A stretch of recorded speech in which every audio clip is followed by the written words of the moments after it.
está no ar o TV Câmara Entrevista. No programa de hoje vamos falar sobre a extensão do corpo humano, o dispositivo que armazena tudo na nossa vida, memórias, canais de conversa, entretenimento. Para aprofundar a temática dos impactos do smartphone na sociedade, recebemos hoje aqui nos estúdios da TV Câmara a psicóloga clínica Michele Terres. Seja bem-vinda e obrigada por estar aqui conosco hoje, Michele. Bom, neste ano foi divulgada uma pesquisa da empresa Comscore sobre o uso exagerado do celular. Os dados registraram um aumento de 31% no tempo médio gasto pelos brasileiros nas redes. No ranking de uso compulsivo, o país está em segundo lugar, o que a média de 46 horas mensais de tempo de tela no Brasil representa para o nosso presente e futuro. Michele. Olá, obrigada pelo convite, falar sobre um tema que eu gosto bastante.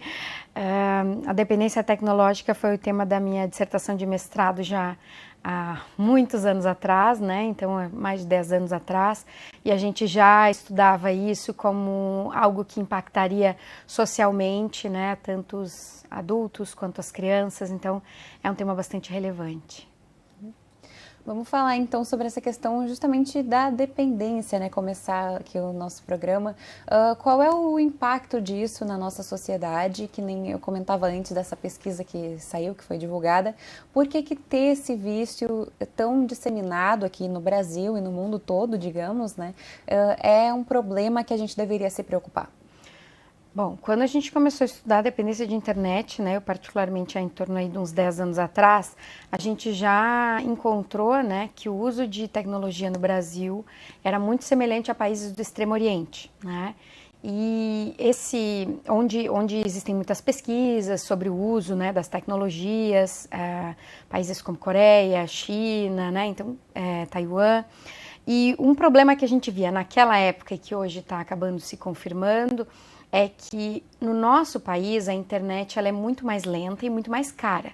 Então a gente ter naquela época níveis muito semelhantes a países do Extremo Oriente fazia, tendo lá a internet mais rápida, com uma tecnologia maior, isso era bastante preocupante. Nós tínhamos muitos dependentes ou muitas pessoas usando o telefone, mesmo a internet sendo cara. Então, ainda que o acesso é difícil, ainda que a gente não tenha acesso total a uma tecnologia mais avançada, as pessoas estão usando muito o telefone.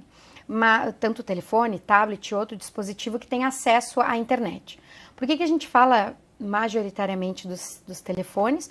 Porque eles são o aparelho que está conectado com a rede, mas se tu entregares para uma criança, um adulto, um telefone que não tem acesso a rede, a rede mundial da internet, as pessoas vão ficar muito pouco tempo naquele dispositivo. Então, os impactos disso para a saúde pública são ainda desconhecidos no país, mas já conhecidos por outros países que fazem as pesquisas com mais afinco. A gente ficou sabendo recentemente, acredito, que se tem um nome para dar para esse tipo de vício, que é a nomofobia. O que é exatamente esse vício e como identificar quais os sintomas? Então, partindo assim bem do início para explicar para os telespectadores, a gente não tem hoje, não existe a dependência de internet, nomofobia, como uma doença, Então, ela não é caracterizada como doença, Então, usar o celular, usar as redes sociais, não é visto como uma doença. Então, alguns anos atrás, quando foi se desenvolver o manual de diagnósticos para as doenças que existem, psiquiátricas e psicológicas, foi-se estudado a dependência de internet, outras dependência de tecnologia com outros nomes, e foi entendido que ainda precisava de muitos estudos para se tornar isso uma doença. Então isso é bem importante deixar bem claro, não é considerado uma doença. Então chamar de problemas por uso de internet, dependência de internet, nomofobia, são nomes dados pelos autores que estudam esse fenômeno. Então a gente ainda tem hoje uma grande dificuldade de transformar isso numa espécie de doença para poder falar sobre tratamento, porque os autores ainda estudam as coisas muito regionalizadas. Então a gente tem pesquisas no Extremo Oriente, pesquisas na Europa, pesquisas nos Estados Unidos, e cada uma delas dá um nome. Mas o principal, para a gente caracterizar a ideia da dependência ou de alguém que não consegue largar o aparelho, Inclusive o termo dependência de internet foi um dos primeiros, porque ele se assemelhava à dependência química. É como se alguém ficasse, né, e não consegue soltar aquele aparelho. Então, quando a pessoa vai, né, a gente divide o uso da internet em duas categorias. O uso essencial, que é para a gente poder trabalhar, fazer nossas tarefas escolares, agenda, então é um uso essencial. E o uso não essencial, que é esse, então, que entraria as questões de dependência. Então, eu posso passar 10 horas no telefone, mas se eu estou trabalhando, estou marcando a minha agenda, estou usando outras coisas, eu estou usando ele de uma forma essencial para as minhas atividades. Então, isso não é considerado dependência. A dependência ou a nomofobia, né, que seria essa ideia de não poder ficar longe do celular, né, então a nomobiofobia, é a ideia de que se eu fico longe eu tenho muitos problemas, é quando eu estou longe do uso essencial, então eu vou usar ele para redes sociais, jogos, interações com, né, com algum tipo de dispositivo de compras, e aí eu deixo o celular de lado ou não consigo deixar o celular. Então, uma das características principais é eu quero deixar de usar o celular. Eu posso lá colocar os controles de tempo, né? A maior parte dos celulares tem isso pra gente configurar. E eu configuro que eu quero usar menos tempo no uso não essencial, como redes sociais. E aí, quando eu deixo meu celular de lado, aquilo começa a me gerar uma sensação desconfortável. Tem gente que nomeia como angústia, outros como ansiedade, outros como medo, né? Eu fico desconfortável quando eu tô distante do celular, como se eu estivesse perdendo algo, né? Que o mundo estivesse passando. Então, uma das características é eu tentar diminuir o uso e não conseguir. Normalmente é aquilo que a gente fala também do dependente químico, né? Aí ele tenta diminuir e não consegue. É mais ou menos da mesma forma. A gente poderia, assim, para a população entender melhor. Estou tentando usar menos o meu celular, não estou conseguindo. A gente precisa criar um alerta para saber por que será que eu não estou conseguindo deixar ele de lado. Uhum. E por que, assim, que não conseguir deixar de lado o celular e usar demais até para jogos ou, enfim, compras, talvez até estimulando um pouco o consumismo, de certa forma, por que que essa utilização, de certa forma, exagerada é prejudicial? É que quando a gente vai pensar, nós somos eminentemente seres sociais, né? Precisamos estar em interação com outras pessoas. O problema todo não é eu interagir com algumas pessoas que moram distantes, né? Então, usar a internet por muito tempo, né, o celular, seja qualquer dispositivo, tablet, celular, né, qualquer tipo de tela, vamos dizer assim. Hoje em dia a gente tem os programas de streaming, né, Netflix, Prime, todos esses outros, fazem com que as pessoas permaneçam muito tempo focadas nas telas. Os dispositivos, eles são desenvolvidos para que as pessoas fiquem muito mais tempo na tela, tá? Então, existem uma série, né, de algoritmos, como a gente costuma falar, que vão propiciar que a pessoa passe mais tempo. O problema disso, né, a gente nós não somos seres humanos que fomos criados para ficar sentados por muitas horas, que é algo que acontece. No uso, por exemplo, das telas que envolvem celular, tablet e outros dispositivos móveis, a gente tem um problema da coluna, né? Normalmente tu fica por muito tempo com uma posição do corpo não ergonômica. A gente também tem a ideia de que as pessoas não piscam, né? Porque fica muito tempo na tela. Então esses seriam os nossos problemas ergonômicos. A gente tem problemas também sociais, porque a gente começa a interagir menos com as pessoas e acaba interagindo muito mais entre as máquinas. A gente já existem estudos então que falam também sobre as dificuldades de interação social, então a gente tem problemas ergonômicos, problemas sociais, além dos problemas cognitivos, né? Porque de alguma maneira todo esse material que está chegando, ele vai ativar áreas do cérebro de centros de prazer. O problema é a gente ter esse prazer o tempo todo, né, ininterruptamente. E isso a gente está falando eminentemente de indivíduos saudáveis, né? Pessoas que vão ficar ali por muito tempo se entretendo. Mas a gente também tem os indivíduos que não vão estar tão saudáveis e podem ter problemas, por exemplo, quando acessam as redes sociais, daí a pessoa começa a pensar que aquilo é a vida de todo mundo, né? A gente tem muitos problemas também, não só com as redes sociais, mas a gente tem abuso sexual envolvido, pornografia. Então a rede, de alguma forma, ela te dá acesso a muitas possibilidades. O problema não é a gente usar como eu trabalho no consultório com os clientes. O problema não é a gente usar a internet de uma certa forma, é qual a função do uso da internet. E para isso existem uma série de pesquisas já que trazem algumas informações que ajudam a gente a entender um pouco disso também. Vamos aprofundar um pouquinho mais nesses 3 pontos que a senhora trouxe, né? Problemas ergonômicos, sociais e cognitivos. Começando pelos ergonômicos, no ano passado foi divulgada uma imagem que acabou viralizando bastante daquela pessoa, como o ser humano seria fisicamente daqui a 800 anos, né? Com uma segunda pálpebra, a coluna bem curvada, o pescoço bem atarracadinho, assim, e as mãos, assim, de segurar o celular, né? Quase como umas garras. Essa imagem, ela é realista? A gente pode ter medo, digamos assim, de que isso realmente venha a acontecer? Olha, a minha área, como é psicológica, é o lado que eu posso falar mais. Mas quando a gente faz pesquisas, né, e estuda, por exemplo, o desenvolvimento de uma forma geral, não só cognitivo, mas social e toda essa parte física, a gente tem hoje já relatos, né, de pessoas com tendinite, né, em função de usar, por exemplo, as palmas das mãos, quando a gente está falando de uso exagerado da internet, né, através de um computador, por exemplo, quando as crianças usam para jogos, né, ou outras atividades. A gente já sabe, por exemplo, que no trabalho uma pessoa que digita muito, ela podia, né, ter problemas ergonômicos. A mesma coisa, isso que o horário era controlado, né, de trabalho, a gente nem passava tantas horas assim. Então, imaginem a gente tá com uma criança pequena em processo de desenvolvimento, crescimento ósseo, e a gente tá, né, com a criança com a cabeça baixa, sempre usando essa parte das mãos, né, usando especialmente o polegar. Então, isso é um problema, né, muito sério. Claro que a gente tem hoje dispositivos, por exemplo, como a Alexa, a Siri, né, o Google, que eles fazem comandos por voz, então isso facilita.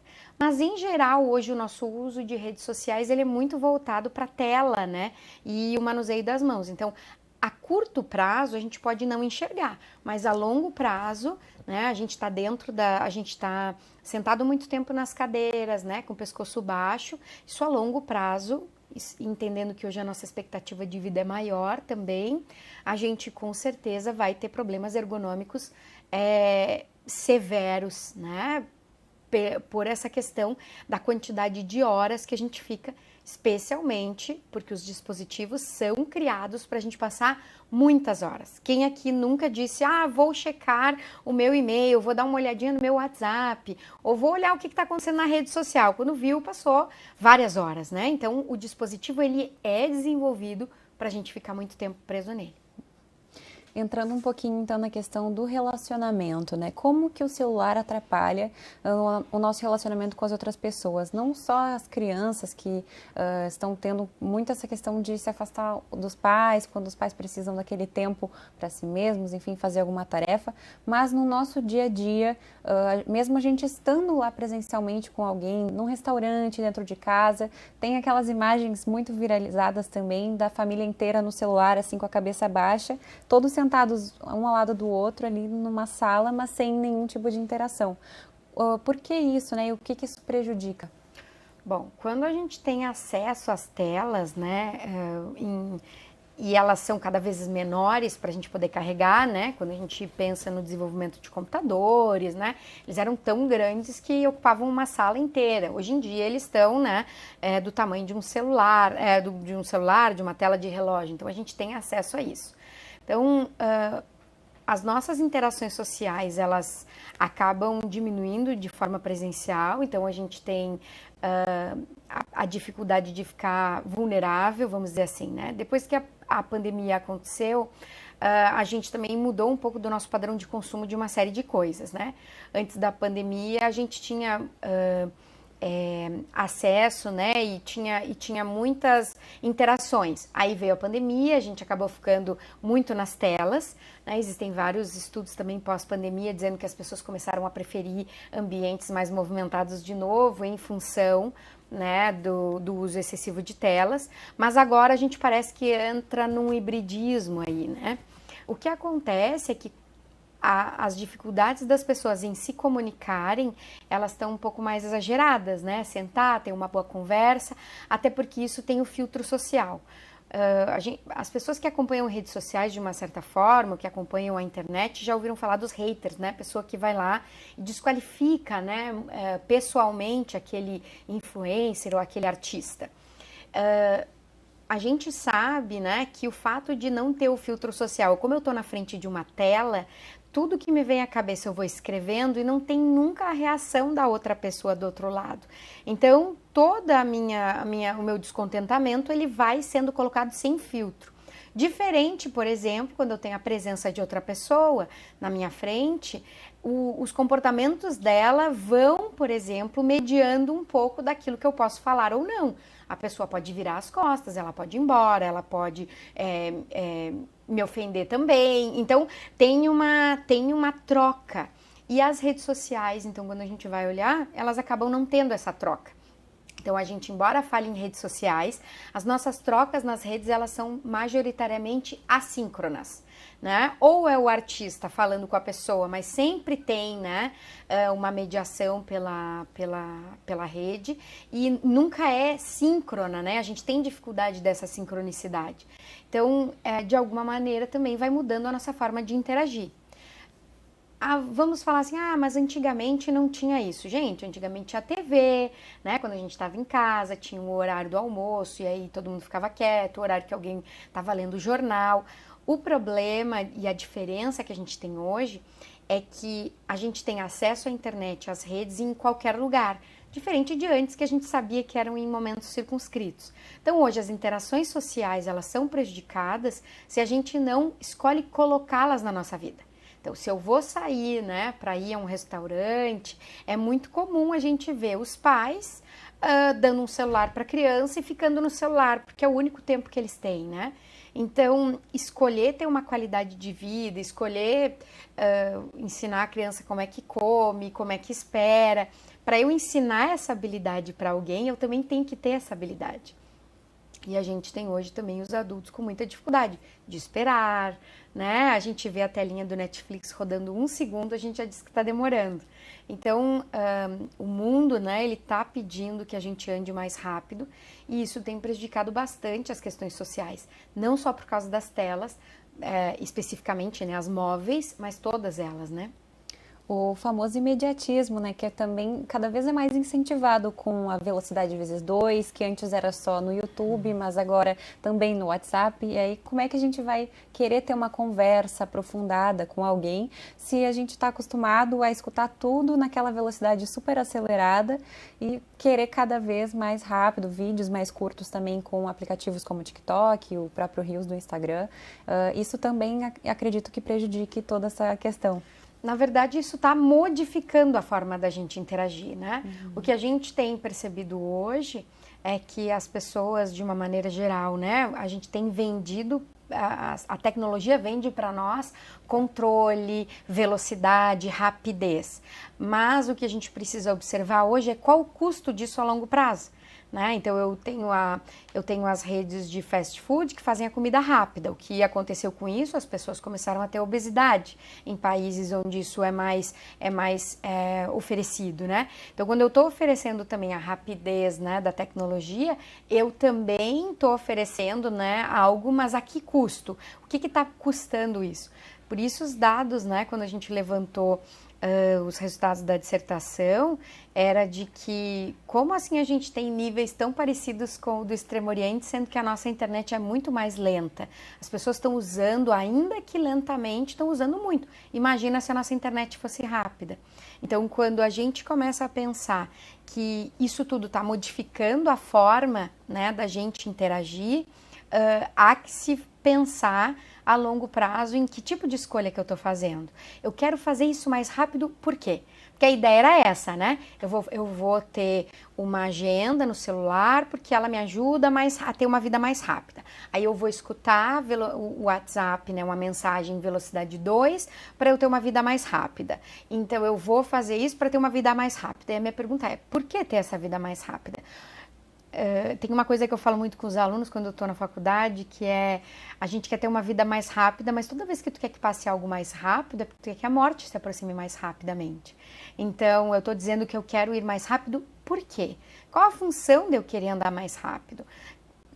Existem dias que isso é muito adaptativo, existem dias que nem tanto.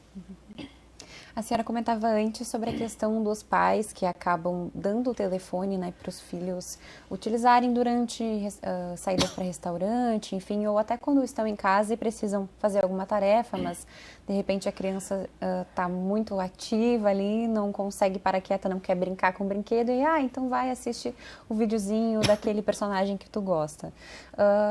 Isso prejudica de alguma forma o relacionamento pai e filho e gera, de repente, algum tipo de distanciamento entre eles? Bom, não são aqueles 10, 15 minutos que alguém precisa fazer alguma coisa que vai prejudicar o relacionamento pai e filho, né? Já existem uma série de pesquisas que mostram pra gente que não é a quantidade de tempo que a gente passa com os filhos, mas sim a qualidade do tempo que importa. Claro que hoje, né, a gente está vivendo cada vez menos em comunidades cada vez menores, né? Então, às vezes tem um auxílio mútuo de alguém que vai ficar com o filho para a gente fazer uma atividade e às vezes não tem.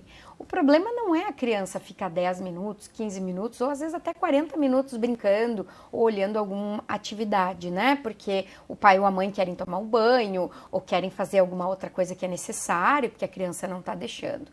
O problema todo não é esse, o problema todo é a quantidade de horas em excesso, né? Eu não ter momentos de interação, não chamando a criança para participar comigo da atividade, né? Eu também deixo ela muitas horas ali. Então, se eu vou fazer uma atividade de casa, ela vai. Se eu vou fazer uma atividade do trabalho, ela olha a TV. Se eu vou arrumar a casa, ela olha a TV. Se eu vou conversar com alguém, ela olha a TV, né? Ou ela fica no tablet, ou ela fica jogando. Eu vou ao restaurante, eles jogam também. Então, em que momentos essa família interage que não seja, né? Que não seja na hora de dormir, né, ou que não seja na hora de acordar. Existe alguma refeição que a família faz junto? Existe alguma atividade que faça junto? Então, esse é o maior problema, assim, né, a nível de prejudicar a relação. Eu tenho momentos específicos com os filhos, eu tenho esses momentos, então também é uma escolha, né, a curto prazo eu posso deixar a criança ali, ela vai ficar quieta, né? Mas a longo prazo, no que eu estou prejudicando? Então a gente precisa ser consciente nesse sentido. Todo uso de internet de longo prazo vai gerar problemas. Mas todas as crianças que usarem muito, né? Poderia dizer, vão se tornar dependentes de internet. Não é a quantidade de uso de internet, né? De horas de uso que predispõe. Então, eu dizer que eu uso muito da mesma forma, a criança que faz atividades, né? Da escola, na internet. Bom, mas se ela já faz atividades da escola, se ela já faz, né, se ela já assiste o desenho, ainda vai ter mais um joguinho online. Então, esse é o problema, o acúmulo exagerado. É como esses dias eu estava atendendo uma cliente e ela trabalha praticamente o dia inteiro na frente da tela, em função do trabalho dela. Quando chegava em casa, ela queria descansar e se desligar. O que ela fazia, rolava mais a tela do celular. Eu disse, bom, tem outras maneiras, talvez, de descansar, de colocar a mente, né, para descansar, que não seja usando um hiperestimulador, como é o caso da tela. Então, das telas com acesso à internet ou TV, né, ou alguma outra. Então, quanto tempo que os pais estão com os filhos, esse é o principal, né? Ao longo do dia eu tenho um momento junto, eu tenho um momento que eu coloco a criança junto comigo, então não dá para culpar os pais e dizer que eles, né, são maus por causa disso. Embora a gente tenha visto nos resultados tanto da pesquisa aqui no Brasil como em outros países, os níveis de dependência de internet entre jovens, né, que foi o público que eu pesquisei, mas entre crianças também, existem dados de outros lugares, o nível de conflito que tem dentro de casa propicia muito que as crianças usem a internet, os jovens também, como uma estratégia de fuga, assim, daquele conflito que está acontecendo. Então, às vezes o uso do celular, ele serve como uma válvula de escape, né? Então, é mais fácil hoje em dia a gente usar o celular do que, por exemplo, ter acesso a drogas ou outras coisas, né? Como a gente podia ter antigamente, que as crianças brincavam na rua. Hoje em dia, as crianças estão dentro de casa e estão usando alguma coisa para poder fugir também. Mas, assim, esse uso indiscriminado, esse uso exagerado, ele pode provocar algum tipo de risco para a segurança dessas crianças, seja crianças ou adolescentes que tenham um acesso talvez sem muita supervisão do celular, da internet, do YouTube ou até de redes sociais? Bom, um alerta que a gente dá sempre, assim, para as pessoas em geral, assim, as pessoas não se dão conta, acho que elas usam tanto a internet. Tem uma pergunta que eu faço, assim, muito para as pessoas. Olha, pensa no teu filho, se tu colocaria ele para fora de casa e deixaria ele andar sozinho na rua, né? Então as pessoas dizem, não, meu filho com 7 anos, com 5 anos, com 2 anos, com 14 anos, talvez eu deixasse ele andar, mas eu dissesse para ele que hora ele pode voltar, se ele tiver 17 ele pode fazer certas coisas. Então a internet, ela é uma porta para o mundo, né? Então ela tem tantos perigos quanto a vida real, né? Então, isso de dizer, mas meu filho está dentro de casa, ele está seguro. Ele pode erroneamente estar seguro, a gente achar que ele está seguro, porque ele está dentro de casa, mas ele pode estar sendo aliciado, né? Tem uma série de coisas que podem acontecer, pode estar sendo abusado. Então, quando a gente vai falar de uso de internet, a gente pode usar a mesma, né? A população em geral pode usar o mesmo critério que ela usaria para deixar uma criança andar na rua. Então, se eu não deixo meu filho de 2 anos desacompanhado na rua, eu não vou deixar meu filho de 2 anos desacompanhado no celular. Existem hoje uma série de dispositivos, para as pessoas que não conhecem, existem muitos dispositivos, muitos aplicativos que ajudam a monitorar, né, tempo de uso, bloquear certos aplicativos, controlar o número de horas, ver se a criança está acessando, bloquear certas palavras, bloquear conteúdos, né, de cunho sexual. Então tem uma série de bloqueios que a gente pode sim instalar no celular do responsável e da criança, e o responsável tem acesso a tudo que a criança está fazendo. Mas é bem importante que a gente, com as crianças pequenas, né, a gente monitore muito de perto, como quando a gente andaria com a criança na rua. A gente pediria para ela nos dar a mão para atravessar a rua, a mesma coisa a gente faria. O pai tem que ter acesso à senha, acesso ao tempo que a criança está, né? Quando a criança está usando o celular, ele precisa saber o que a criança está fazendo. Então, o controle dos pais é total. Assim como quando a gente vai, né, levar a criança na rua, a gente vai controlar total ela, né? A gente não vai deixar ela numa pracinha e vai sair para fazer outra coisa. A mesma coisa é a internet. Quando a gente entra na fase da pré-adolescência e adolescência, a gente vai usar as mesmas estratégias para a questão da rua também. Podemos usar a mesma coisa. A gente vai falar o que a gente chama de monitoria. Então, os pais, eles vão querer saber o que está acontecendo, né? Então, eles vão perguntar o que tu está fazendo, com quem tu está conversando, assim como os pais podem saber quem são os amigos que ele vai numa festa, saber onde é a festa, saber o endereço, né? Saber o que a criança percebendo, por exemplo, quando o adolescente chega em casa, como é que ele estava, se ele consumiu álcool, né? Se ele consumiu algum tipo de droga. Essa é uma monitoria que a gente faz com os adolescentes, né? Até eles terem a liberdade maior. A gente vai fazer a mesma coisa com o adolescente em relação ao celular, né, o uso da tecnologia. A gente vai querer saber o que ele está acessando, como é que ele acessa, né, às vezes ele vai pedir dinheiro, a gente vai para saber o que ele vai comprar. Então, também ter uma espécie de acesso. Já dá para aumentar um pouco mais a confiança e diminuir, né, o número de monitorias muito próximas. Porque o que acontece?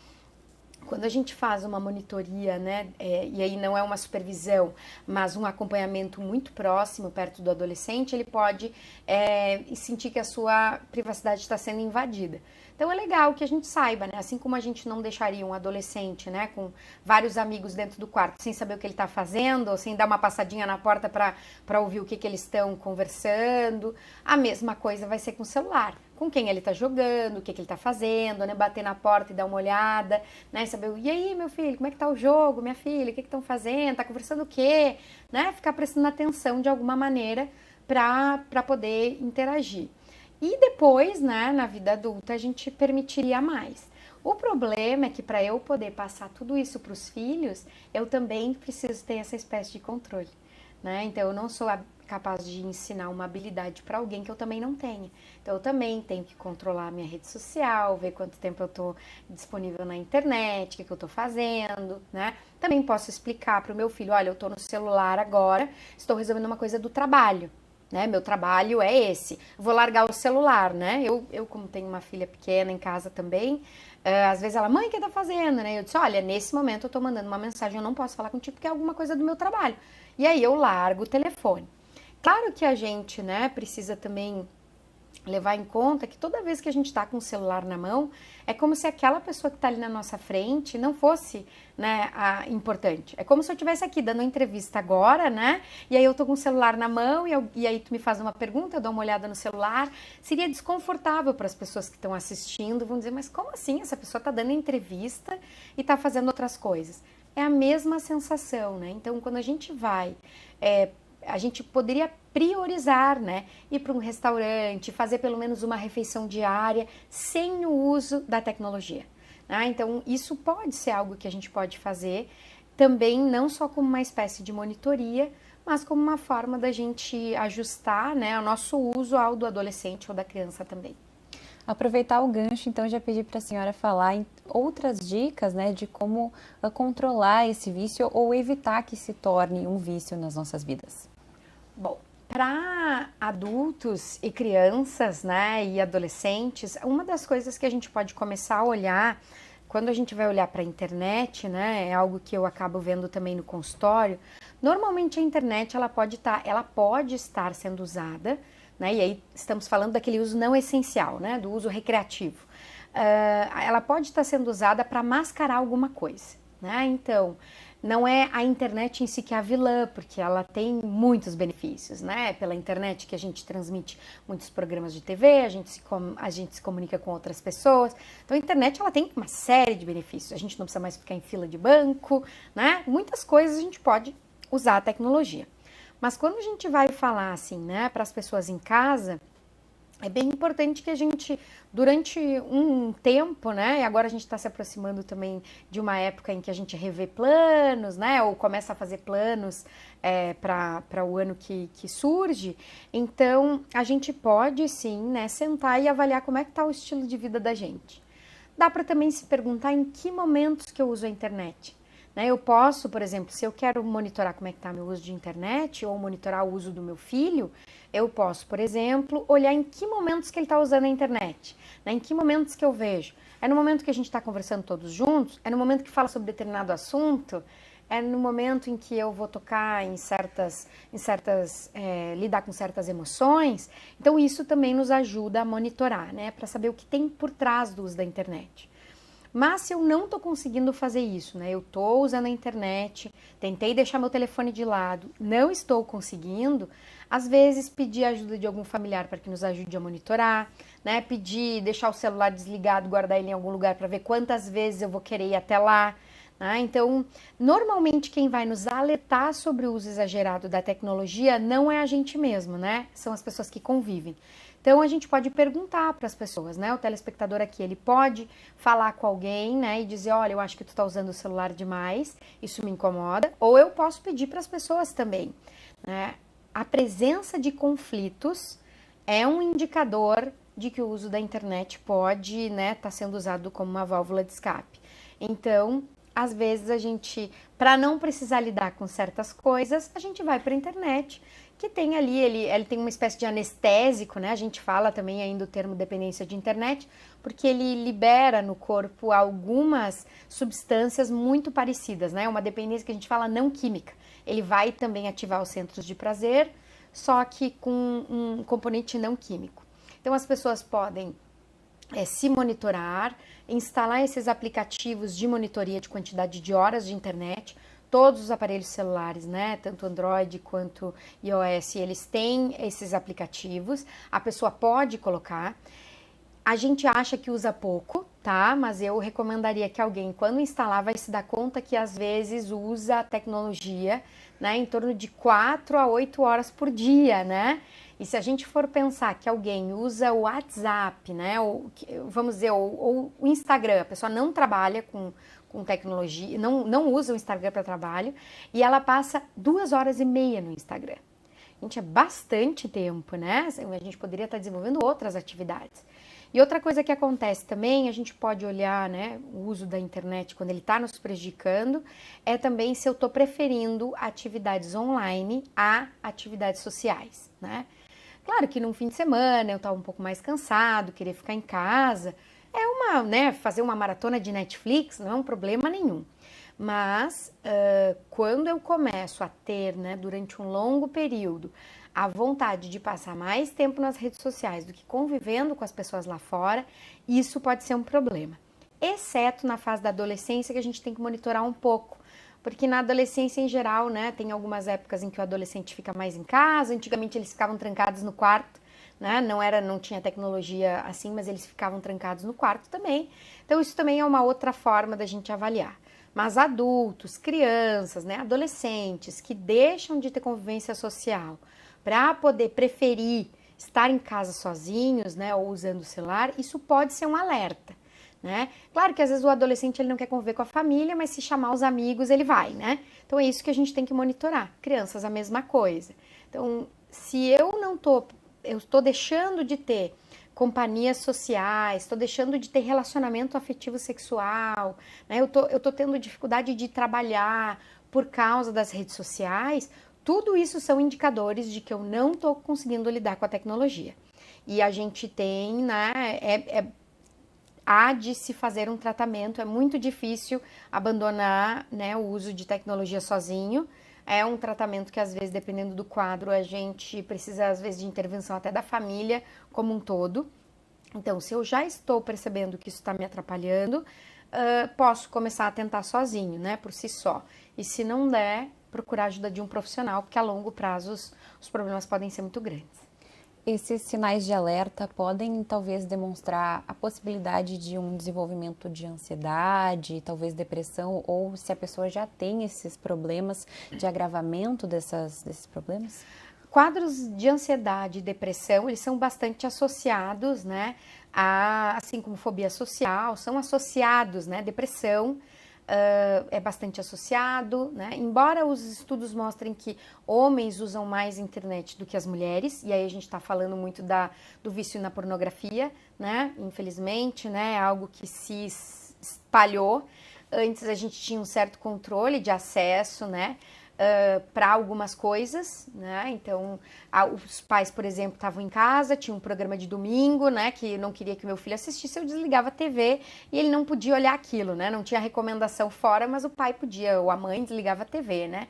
Hoje em dia, com acesso à internet, as crianças recebem fotos, né? Via redes sociais, elas recebem muitos materiais. Então, as crianças começam muito cedo a usar pornografia.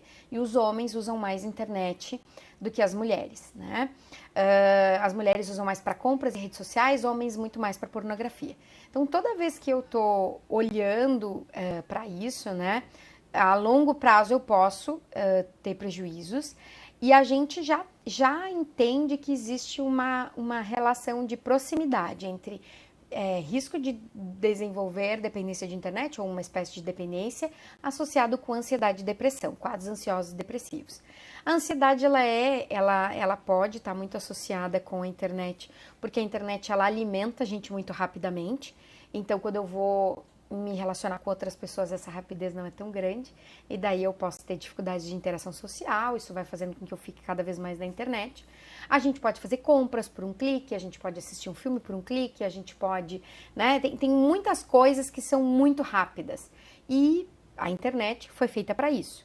Então, essas doenças, né, e aí sim como doenças, elas são bastante associadas ao uso exagerado. Não é que uma cause a outra, a gente não tem esse estabelecimento, né, tão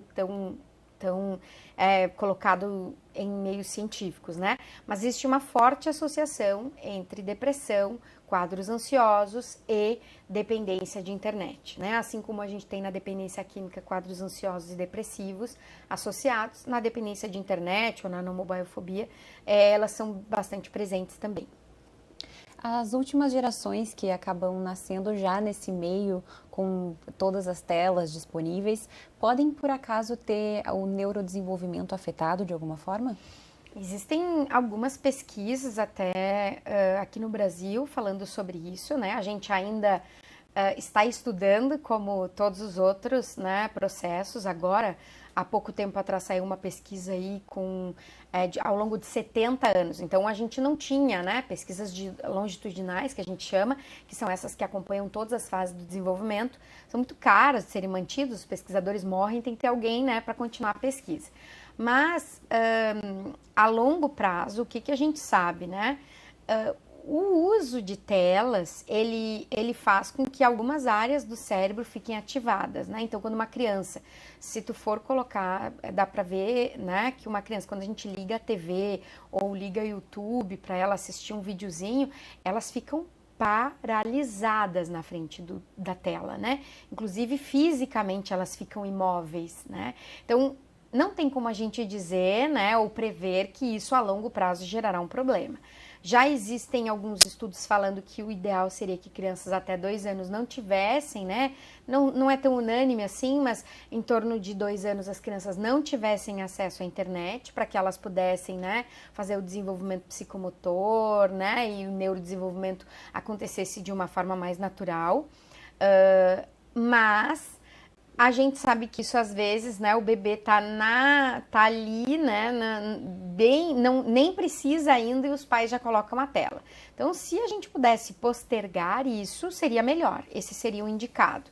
Mas com certeza, né, todas as vezes que a gente vê um cérebro sendo exposto, né, a uma hiperestimulação, e a gente não precisa ir muito longe, as crianças quando assistem TV à noite, elas têm mais dificuldade para pegar no sono.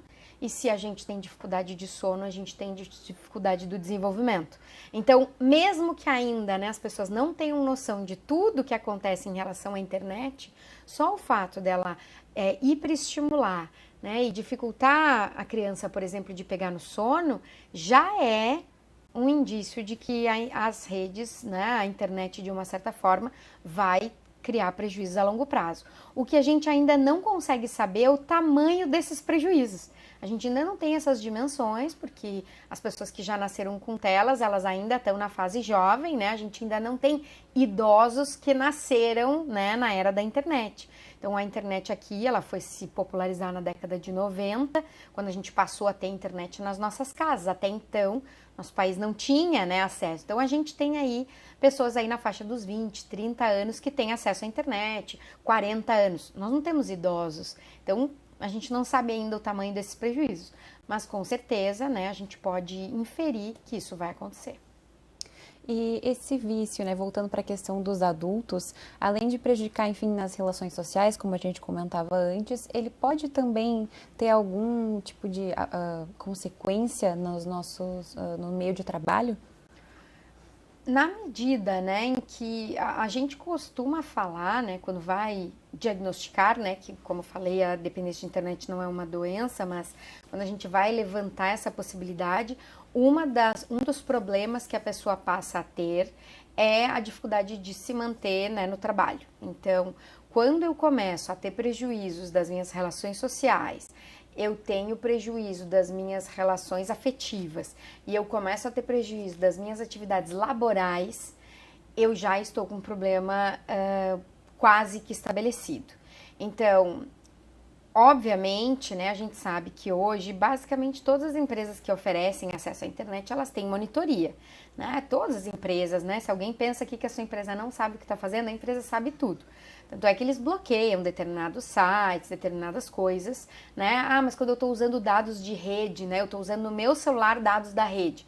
Esses dados circulam dentro da empresa. Então, a empresa sabe o que a gente está acessando, quanto tempo mais ou menos a gente está acessando. Então, todos esses dados podem ser monitorados, né? Então, em geral, as empresas, né? Elas acabam permitindo um certo nível aí, né? Mas, dependendo do caso, eu começo a prejudicar o meu trabalho porque eu não consigo ficar longe, né, da internet. Às vezes é porque eu estou insatisfeito com o trabalho, então a internet é uma estratégia de fuga, né? Então eu preciso olhar, a internet ela não é a causa de nada, né? Ela é só uma consequência que está aparecendo. Então eu preciso avaliar o que está me fazendo usar, por que eu estou usando a internet tanto tempo, né? Por que eu estou com tanta necessidade de estar numa vida online, né? Online na internet, offline da vida, né? Por que eu tô offline da vida? Então, acredito assim que quando a pessoa começa a perceber que o seu trabalho também está sendo prejudicado, é hora de se perguntar, né, o que está acontecendo naquele emprego, né, por que que eu tô dessa forma. Às vezes a internet ela é só o sinal de que existe um quadro depressivo ou ansioso instalado, ou às vezes algum outro tipo, né, de doença.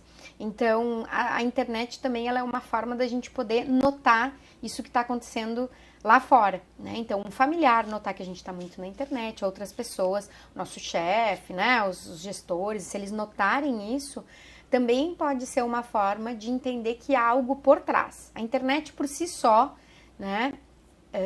Não vai gerar esse engajamento todo. Tanto é que se a gente deixa crianças na rua, numa pracinha, né, e ela tem divertimento, ela provavelmente vai largar o celular e ela vai querer brincar com os amiguinhos, né? Porque esse é o nosso comportamento mais natural.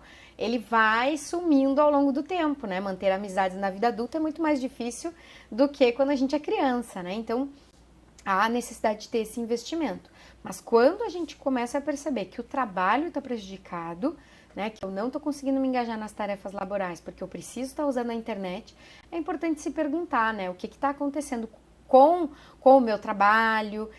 As pessoas, em geral, elas não usam a internet, não é uma característica se usar o tempo todo, tá? Existem momentos em que a pessoa vai usar mais, existem momentos que ela vai usar menos. Esse indício de onde ela está usando mais, normalmente é onde o problema está, né? A gente, quando fala do trabalho, pode ser que seja uma relação de trabalho abusiva, eu não estou mais gostando do meu trabalho, eu quero poder trocar de emprego, né? Eu não gosto das condições que estão sendo oferecidas, então eu posso usar mais no trabalho como uma estratégia de fuga para isso. Às vezes é dentro do relacionamento, né? Então eu vou usar mais a internet como uma forma também de não estar em contato tanto com o meu parceiro afetivo. Mesma coisa dentro de casa, então a internet também pode estar sendo usada para eu não precisar ter tantas interações sociais na família. Então todas essas são formas da gente poder perceber o que tem por trás. Então isso é uma coisa que as pessoas podem olhar assim, né? Quando que eu uso mais a internet? Ali normalmente tem um perrengue. Michele, vamos nos encaminhando para o encerramento. Eu gostaria de perguntar para a senhora sobre uma questão que a gente conversava antes de iniciar o programa, que me chamou um pouquinho a atenção, da questão do hiperfoco que pode ser incentivado, de repente, pelo uso das telas. Talvez também um pouco da questão da insônia, né? Outros problemas que afetam também a nossa saúde, a saúde do ser humano, por esse uso indiscriminado. A senhora pode comentar o que exatamente provoca isso e como tratar, de repente até uma própria consulta psicológica seria interessante? A gente, como ser humano normal, e aí vamos falar normalidade, né, para a gente se manter ativo, indo, né, fazendo as nossas atividades, a gente precisa, né, de uma boa qualidade de sono, uma alimentação adequada e algum tipo de exercício físico. Claro que não precisa ir para uma academia, né? O fato da gente, por exemplo, fazer a manutenção da própria casa, né? Das coisas do lar também é uma atividade que exige, né, uma movimentação. Então, quando a gente está falando que a gente está usando uma tela e que ela, né, dificulta a gente, às vezes, até de piscar, né? Porque ela faz com que o nosso foco fique muito exagerado, né? Isso de alguma maneira, a luminosidade da tela faz com que o nosso cérebro, por exemplo, não secrete alguns dos neurotransmissores necessários para induzir o sono. Então, depois de um determinado horário da noite, né, é importante que a gente diminua as luzes da casa, vá fazendo, né, e não acesse a tela em função disso tudo. Então, todas as vezes que a gente tem esse excesso de telas, o nosso sono pode ficar prejudicado. Consequentemente, se eu durmo mal, eu vou me alimentar mal, porque aí minha forma de se alimentar, eu sinto fome nas horas erradas, como uma porcaria, né? Então, o sono também é uma excelente medida de saúde para nós, né? Qualidade que a gente tem de sono, né? Se a gente consegue dormir, pegar no sono facilmente, se a gente acorda facilmente, se a gente se mantém em sono, se tem várias pausas ao longo da noite. Então, o sono, independente da gente estar falando de dependência de internet, tecnologia, pode ser TV em casa, né? O sono é algo que a gente começa a perceber prejuízo. Às vezes a alimentação entra nesse barco aí, e aí, obviamente, né, o uso das telas faz com que a gente fique muito tempo sentado, né? Ou deitado, dependendo do que a gente está fazendo. Então, percebe que isso prejudica o nosso corpo de uma forma geral, assim, né? Então, quando eu tenho prejuízos de sono, nosso envelhecimento começa a ser precoce, né? A gente tem mais chances de ter outros problemas de saúde. O sono é necessário. Existem processos no nosso cérebro que acontecem, que é como se fosse uma faxina, né? Se a gente fosse dizer assim. Então, toda noite existe uma faxina no nosso cérebro. Se a gente não dorme a quantidade de horas necessária, essa faxina ela não é feita de uma maneira muito adequada. Então, aí eu vou passar, né, o pano só onde alguém está vendo e isso não é, às vezes, né, não é suficiente. Então, não existe também recuperar sono no fim de semana. Ah, mas o meu filho passou horas e aí na segunda-feira ele está de férias. O nosso corpo gosta de rotina, tanto para acordar quanto para dormir, quanto para se alimentar, né? A homeostase é dada, né? Esse equilíbrio, quando a gente faz de tudo, né? No mesmo horário de preferência. Então, se eu tô tendo prejuízo no sono, se eu tenho prejuízo na minha alimentação e se eu não tô fazendo exercício físico, é óbvio que a longo prazo, com tela ou sem, eu vou estar prejudicando o corpo. Associado a isso, risco de estresse, né? O fato da internet, por exemplo, mostrar uma vida que às vezes não é real, que a gente olha as pessoas lá muito felizes, né? As pessoas estão lá ostentando financeiramente, elas estão em viagem, a gente não tá, o casal tá ali se beijando, né? Os filhos estão todos de mão dada, todo mundo com foto de família feliz, né? Em época de festas. Então, tudo isso pode, né, dependendo de como a pessoa tá, ir prejudicando. Então, o nosso corpo precisa de sono, alimentação e exercício físico para se manter de pé, com internet ou sem.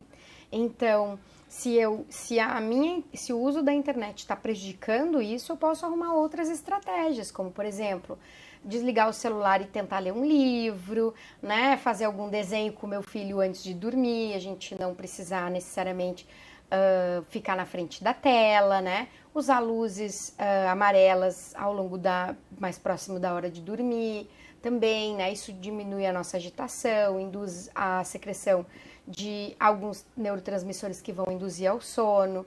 Então, são várias características, né? Fora que a gente hoje está vivendo no forno alegre, está bem quente, né? Então, assim, o fato da gente, às vezes, ter calor já é um dificultador do sono. Com telas, muito pior. Então, a tela ela é só um adjuvante para piorar algumas condições de vida que a gente já tem. Então, o principal, né, que eu acho que a gente precisa pensar é que o nosso corpo, ele não tem como colocar outro no lugar, né? A gente pode até trocar alguns órgãos aqui, mas não tem como colocar outro, né? E o fato da gente não conseguir dormir é um fator estressante muito grande a longo prazo. Então, as pessoas precisam de uma boa qualidade de sono. O nosso cérebro precisa dessa faxina todos os dias, né? Quando a gente vai dormir. Então, se eu não estou conseguindo dormir bem, um dos fatores pode ser o uso de telas. Eu regular isso vai me ajudar a entender se são as telas ou se são outras coisas.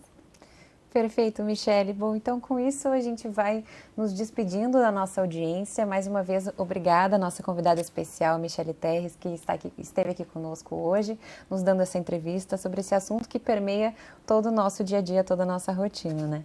O TV Câmara Entrevista de hoje fica por aqui. Para acompanhar mais detalhes da nossa programação, fique de olho nas nossas redes sociais. Obrigada pela sua companhia e até a próxima edição.